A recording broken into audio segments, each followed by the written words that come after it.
గోదావరిలో ప్రతి సంవత్సరం 3000 టీఎంసీలు వృధాగా సముద్రంలో కలుస్తున్నాయి.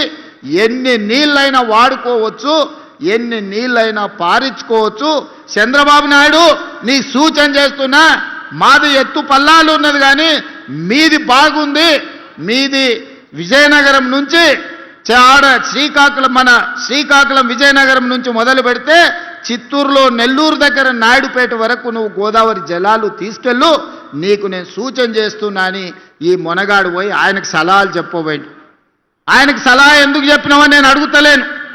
ఈనాడు గోదావరి జలాలలో 3000 టీఎంసీలు సముద్రంలో కలుస్తుంటే కళ్ళు అప్పగించి సూచనవు కానీ 3000 టీఎంసీలలో ఒక 300 టీఎంసీలు మా రంగారెడ్డి జిల్లాకే ఇస్తే 30 లక్షల ఎకరాలకి ఈనాడు తాగునీరు వచ్చి ఉండేది కదా.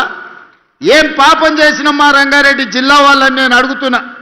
ఇవాళ మా కొడంగల్, వికారాబాద్, తాండూరు, పరిగి, చేవెళ్ళ, మహేశ్వరం లాంటి నియోజకవర్గాలు, ఇబ్రహీంపట్నం లాంటి నియోజకవర్గాలు ఇవాళ తాగునీరు, సాగునీరుకు అల్లాడుతున్నాయంటే 10 సంవత్సరాలు తెలంగాణ రాష్ట్ర ముఖ్యమంత్రిగా మీరు మాకు చేసిన ద్రోహం కాదా అని నేను ఈ వేదిక మీద నుంచి సూటిగా వారిని అడుగుతున్నా.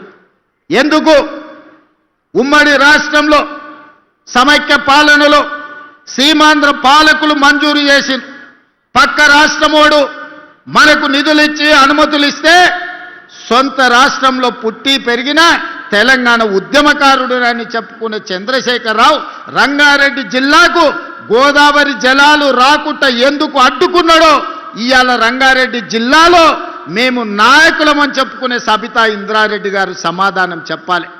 కాంగ్రెస్ పార్టీ సింబల్ మీద గెలిచి 10 ఏళ్ళు అధికారం అనుభవించి అన్ని హోదాలలో సంపాదించుకొని 2014లో 2018లో కాంగ్రెస్ పార్టీ మీకు అండగా నిలబడితే 2018 కాంగ్రెస్ బీఫామ్ మీద గెలిచి మీరు బీఆర్ఎస్ పార్టీలకు పోయినప్పుడు వారు ఏం చెప్పిండ్రు? రంగారెడ్డి జిల్లా అభివృద్ధి కోసమే పార్టీ ఫిరాయిస్తున్నా అని చెప్పిండ్రు. మరి నిజంగానే అభివృద్ధి కోసం పార్టీ ఫిరాయించుంటే చేవెళ్ళ ప్రాజెక్టును పూర్తి చేయడానికి అనుమతులు, నిధులు ఎందుకు తీసుకురాలేదు? ఈరోజు రంగారెడ్డి జిల్లా ప్రజలకు సబితా ఇంద్రారెడ్డి గారు సమాధానం చెప్పాలి. నిన్నమన్న వారు వస్తున్నారు, ఎన్నికల్లో ప్రచారం చేస్తున్నారు. మీరు చేసిన ద్రోహానికి ఈ ప్రజలను కలిసే నైతిక అర్హత సబితా ఇంద్రారెడ్డి గారికి ఉన్నదా అని నేను అడుగుతున్నా. ఇవాళ ఈ జిల్లాను చంద్రశేఖరరావు ఎట్లాగూ మనోడు కాదు, చంద్రశేఖరరావు పరాయోడే.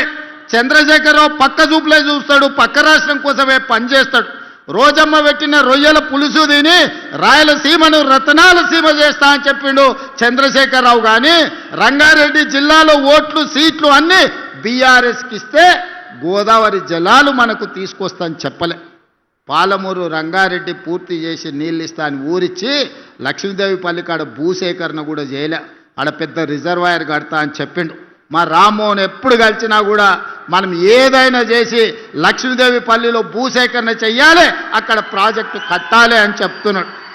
తెలంగాణలో ఎత్తైన ప్రాంతం, నెత్తి మీద కుండ పెట్టుకొని ఒక బొక్క పెడితే ఎట్లయితే మనిషి ఎంత తడుస్తాడో తెలంగాణ మొత్తానికి ఎత్తైన ప్రాంతం లక్ష్మీదేవి పల్లి, అక్కడ రిజర్వాయర్ కడితే రంగారెడ్డి, మహబూబ్నగర్ జిల్లాలో నీళ్ళు వస్తాయని నేను కాదు చెప్పింది, చంద్రశేఖరరావు చెప్పిండు. మరి ఎందుకు కట్టలేదే? ఎందుకు భూసేకరణ చేయలేదు?